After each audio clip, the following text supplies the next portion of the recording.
kaibigan, huwag kayong aalis. May pamalit na po ang kambing.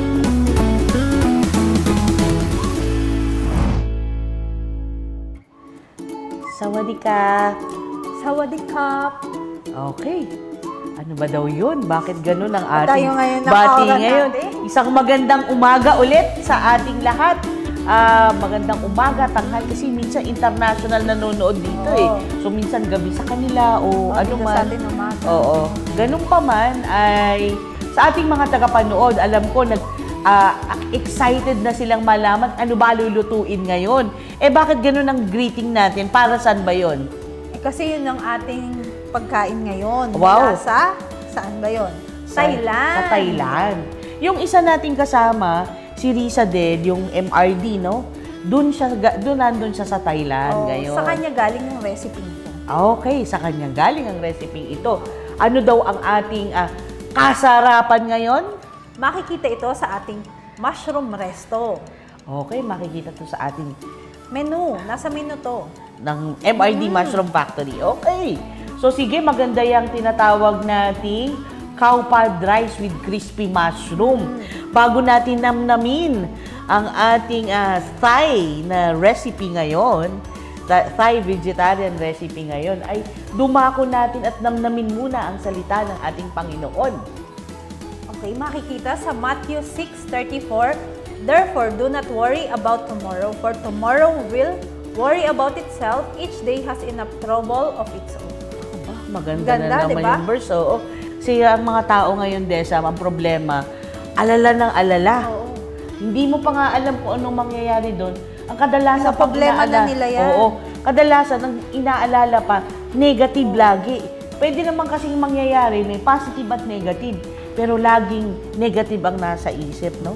Sa problema pa nila, yung malayo pa, hindi pa naman nadating. Oo, kaya nga. Diba? Pero ang sabi noon, wag na mo munang isipin yung nadoon, ang alalahanin mo yung ngayon. Ngayon, ngayon. Oo, napaka-wise ng salita ng Panginoon, ano? Do not worry about tomorrow, for tomorrow will worry about itself. Kasi ngayon pa lang, napakadami ng isipin. Huwag mo na isipin yung bukas. Oo. Oh, trust na lang sa ating Panginoon. Oh, yan. Thank you, Lord. Thank you. Salamat sa paalala. At dahil tayo magtitiwala sa ating Panginoon, pagtiwalaan din natin na masarap itong ating kakainin, no? Oo. Oh, yung mga nanonood, siguro, ihanda nyo na ang inyong mga ballpen at papel para sa ating recipe ngayon, cow pad rice. With crispy mushroom. With crispy mushroom. Yan yung mga specialty ng ating, yung crispy mushroom. yung crispy ano naman ang kabutihan nito? Ang kabutihan nito ay, nandito na tayo sa pang-5 at pang-6 na kabutihan ng kabute. Ang kabutihan nito ay ang vitamin D. D. May vitamin D siya. Ito yung nakakatulong sa mag-absorb ng calcium. Diba? At ang sunod ay nag-stimulate daw to ng healthy gut. Ano ba yung gut? Gut. Yung gut. Gut. Oo. Kasi may prebiotics pala to, te. Diba? Okay. So maganda pala yan, ano? So talagang okay na okay ang mushroom. Vitamin D yan, mahalaga rin yan. Naalala ko nung panahon ng uso yung COVID, isa yan dun sa hinahanap lang din natin na kailangan mayroon tayo, no? Okay, so at least ngayon, alam na natin yung kabutihan, okay? Oo, para dito sa ating kabutihan, KKK, no? Sa ating KK, ulit ka, ang ating KKK ay kasarapan at kabutihan ng kabute. So, para dyan, saan tayo babalik?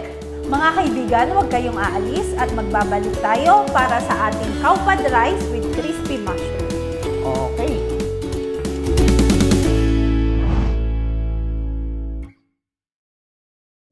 Are you confused about how to structure a resistance training workout? First, order your workouts from large muscle groups to small muscle groups. Then, choose 1 to 3 exercises per muscle group and perform 2 to 4 sets per exercise. Lastly, choose the number of repetitions per set and the amount of rest between sets based on your exercise goal. To learn more, ask a certified trainer your questions about exercise.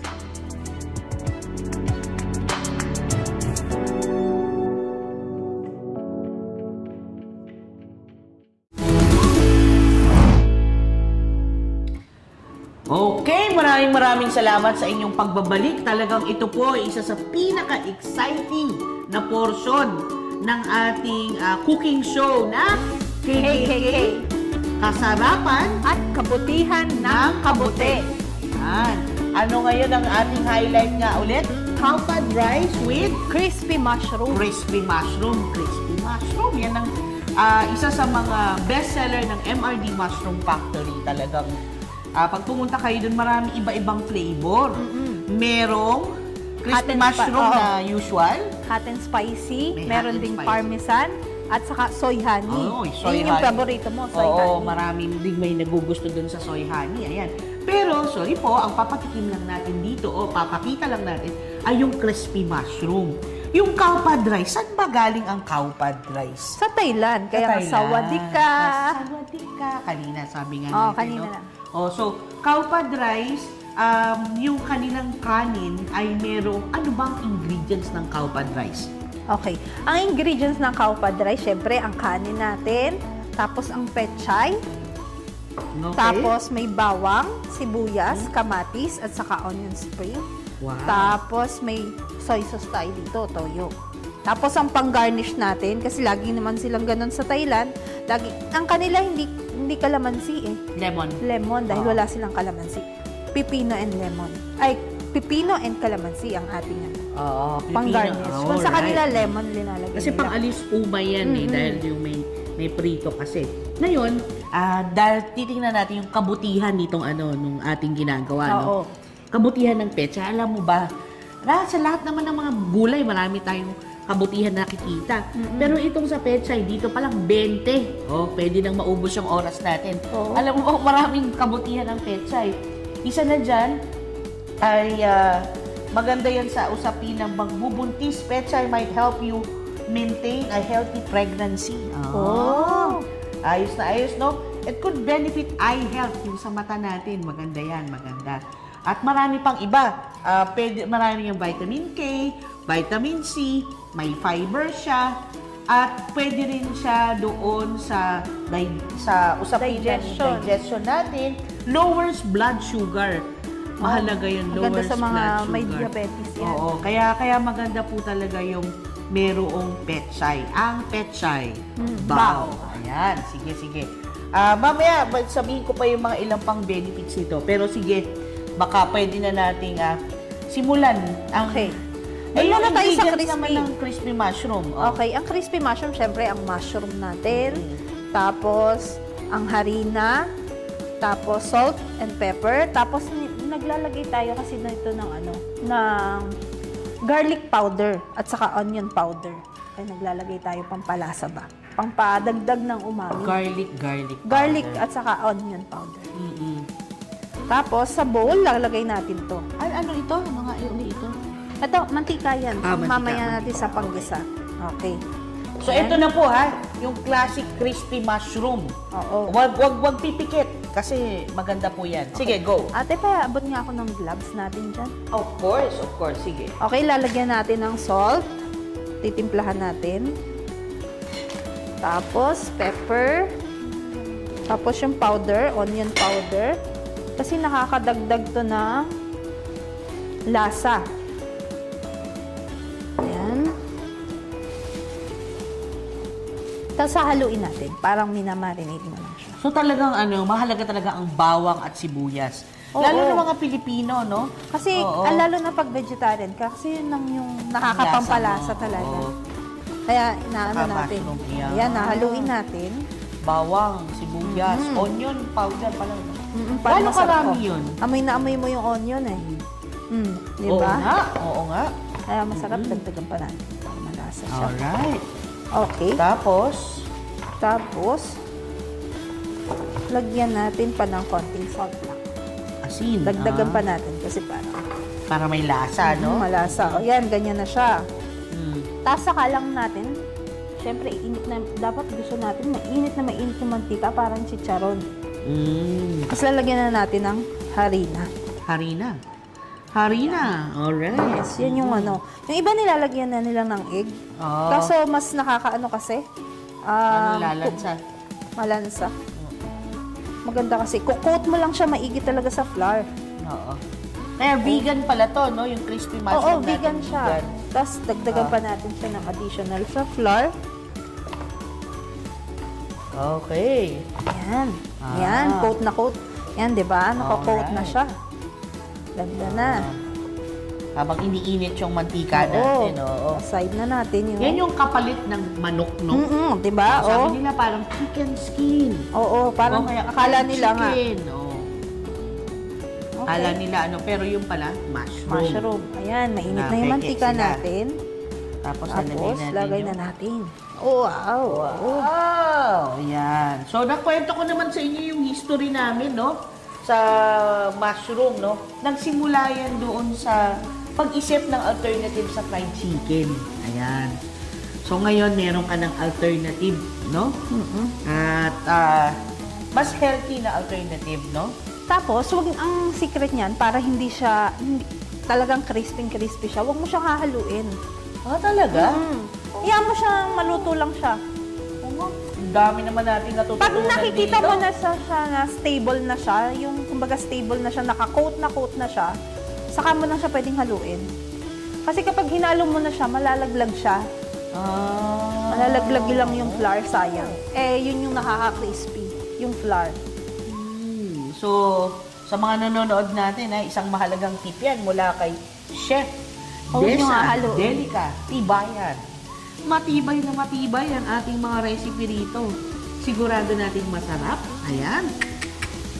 Ay, nako. Excited ka na ba? Siyempre, yan kasi yung talagang paborito mo yan parang sabihin naman siguro ng mga tagapanood na, parang lahat ng lahat. Saka parang lahat nila bestseller. Oo nga. Pero sa totoo lang talaga, lahat ng nasa menu bestseller. Oo, lahat. Ibig sabihin, iba-ibang tao, iba-iba yung nagugustuhan. Ibig sabihin, masarap naman. Kasi minsan may iba na tao na gusto matamis, meron naman gusto mga salty-salty, di ba? Minsan yung iba naman, yung mga iba na ayaw, masyadong malinamnam or whatever, nagsasabi naman sila, no? Oo, nagsasabi sila. Pwede natin ipa-customize. Yung mga, meron kasi tayong mga pagkain na merong egg din like lomi, ganyan. Pero, pag sinabi na gusto namin vegan, pwede. Walang judgment. Walang bawal judgment. Kasi minsan meron din tayong customer na ayaw ng bawang sibuyas yun. Pwede rin natin kasi yung mga kapatid natin vegetarian. So, wala ring bawang sibuyas. So, anong alternative nung walang bawang sibuyas? Mushroom powder naman. Yun ang kanilang diba kapag ginisa mo yung kamatis, masarap. Pwede naman pala yun, no? So, yan di lang tayo natututo ng kung ano yung healthy, natututo pa tayo ng mga cooking tips, no? Cooking tips at saka mga alternative na pwede mong gawin palasa. Ayan, sige. Ano pa ba ang maganda dyan sa crispy mushroom, no? Noong una po, ang balak sana namin, magtatayo lang kami ng isang maliit na stand nang lulutuin lang talaga mga crispy mushroom. Di ba yun yung una nating balak? So, nung medyo naging stable na siya, dun lang hinalo. Ayan. Stable na siya. Kasi ibig sabihin, naka-coat na siya. Sila. Kasi kapag once na nilagay mo, tapos hinalo-halo mo kaya siya. pala yung yung iba kasi nagtatanong bakit crispy sa inyo. Kasi yung iba nga, pag nagluluto sa bahay, parang ginawang chicharon talaga na hinalo ng hinalo. Dapat hindi mo yun gagawin kasi matatanggal yung pagkaka-coat niya. Yung harina napupunta sa ilalim. Sa ilalim. Kaya hindi siya nagki-crispy. Kailangan hayaan mo na siya munang kumapit siya. Kapit lang, Kaya pala matibay. Kasi diba, kapag ginagalaw mo, syempre malalaglag siya. Kaya huwag mo na lang siyang galawin. Tama. So, ayan po ang ating extra tip para sa ating crispy mushroom. Ayan. So, yun yan. Dati nun, ang balak lang talaga, parang stall lang. Ngayon makikita nyo po, pag tinignan nyo po sa aming Facebook account, yung MRD Mushroom Factory, yung pong aming resto ay isa na siyang merong aircon at merong alfresco sa labas. At meron ding parang pwede kang mga lalakaran, may mga greens, ganyan. So, masaya po. Puntahan nyo po. Para hindi lang kain ang punta nyo, meron na ring ambiance. Ayan. Yung pwede mga magpo-propose, magde-date, o ano pa, birthday party. Birthday. Meron na, sino mga pumupunta sa amin? Nagbo-birthday, nagkakasal, ano pa? Anniversary. Ayan, yun. oh. Karamihan. Ang kasal karamihan sa outdoor. Nila ginagawa, garden wedding. Garden wedding. Oh. Itong nasa likod natin, yan yung garden natin. Ayan. Talagang masasarapan po tayo rito, no? So, hintay lang natin talagang maging crispy. Saka natin gagawin yung rice natin, yung cow pad. Kasi yung cow pad, rice. madali lang yung cow pad rice. Ikaw naman sa'yo lahat, Desa, mabilis eh. Madali lang talaga din. yan. Pag kasi ginisa mo na siya, okay na siya. At saka, alam nyo, naalala ko lang, di ba, dito sa sinasabi nating Pechay, bukod doon, nakakatulong din siyang mag-facilitate ng healing. So, dami niyang properties, no? Huwag mong baliwalain ang Pechay. So, mahalaga, may pwede sa healing, mataas ang fiber, maraming nutrients, nakakatulong sa puso. Yan. Paborito ko yan. Kahit gisa-gisa lang yan eh. Ako din nga eh. Tapos, isasawsaw mo lang siya sa toyo na may kalamansi. Pwede nga yung inano lang blanch, tapos toyo, kalamansi. Wow, ang sarap na yan. Huwag tayo lalagyan ng garlic. Oo. Hindi ba yung iba yung mga Chinese restaurant ang ginagawa nila, lalagyan lang ng garlic. Pwede na. Ayan. Malapit na to. Sige.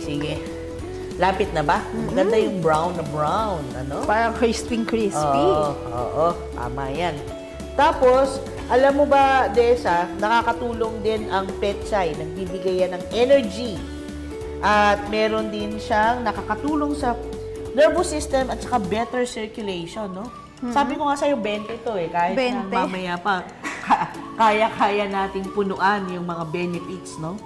Daming benefits pala yan. Isang gulay pa lang yun eh. Paano pa yung iba?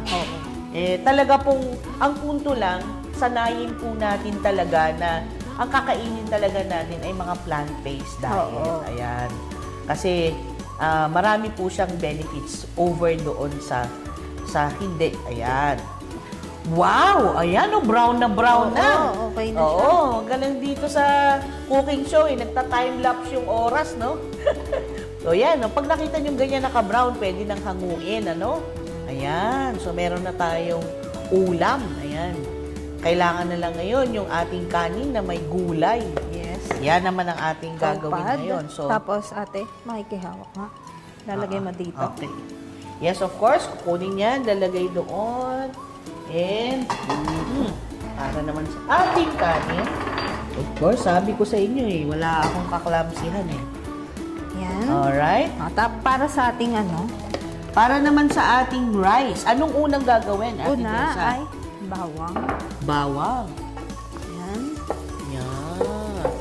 Tapos sibuyas. Sabay mo na lahat siya. Bawang, sibuyas. Kamatis. Kamatis. Aba, may kamatis din ha. Uy, mainit-init pa, no? Oo. Lagyan ko lang ng konting oil. Lagyan natin ng konting oil? Kasi konti lang yun na ilagay natin. Konti lang inilagay natin. Yan. Tapos igigisa siya ng maigi, no? Igisa mo lang siya maigis. Sabi nila, pagka daw naggisa ka, kailangan gisang-gisa para yung nabababas talaga yung ano umami niya. Oo, yung kanyang masarap lasa na bahagi. Ayan. Mararamdaman mo talaga yung sarap ng mga ingredients. At tapos, okay, pag ano na, gisang-gisa na, yan. Lalagay mo na yung rice niya. Kanin, So, yung kanin natin, pwede yung mga kaning lamig, no? Oo, ito kaning lamig to eh. Oo, kasi parang kagaya ng mga fried rice, no? Oo. Sasaluin lang natin. Ang difference lang, no, sa cow pad, meron siyang pechay, no? Oo. Yan, umahalo na yung kamatis niya. So. Ayos, Tapos, lalagyan na natin ng toyo. Toyo yung parang konting pang-alat natin, no? Hindi kasi, diba yun sa iba, pag garlic rice, asin. Asin, oo. Sa atin, toyo. Cow pad, toyo.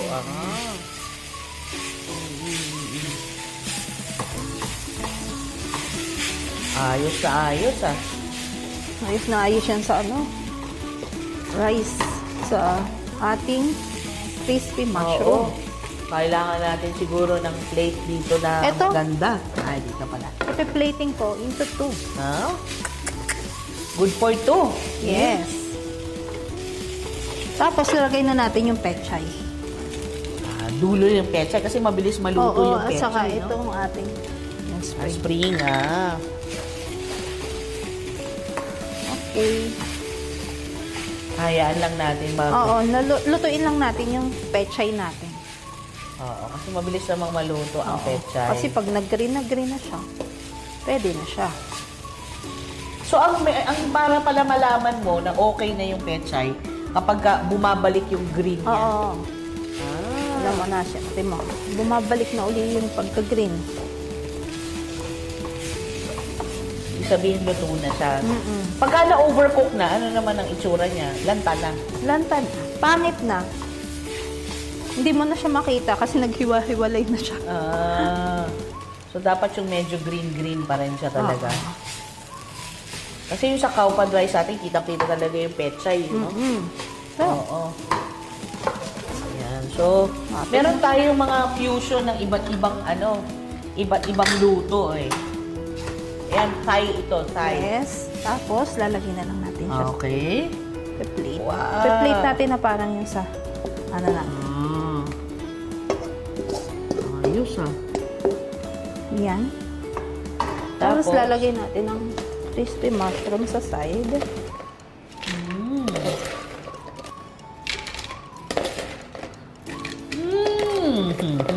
Lutong niya, diba? Tapos, lagyan natin ng pipino. Wow. Is calamansi. Yan. Okay na. Done. Wow. Ayos. So, ito na ngayon. Titikman na natin. Pray ka na. Bago tayo magtikim, manalangin muna tayo. Lord, maraming salamat sa lahat ng pagpapalang mayroon kami. Bless this food. In Christ's most precious name we pray. Amen. Okay, tikim na. Okay, tayo ay titikim na. So, may suka tayo ang MRD. Oo, no? may sukang kasama yan. Special na suka. Nasa side siya. Pero, tikman muna natin Tikman ang muna walang siya. suka. May kanin na. Anong lasa ng crispy? Sarap. Halutong.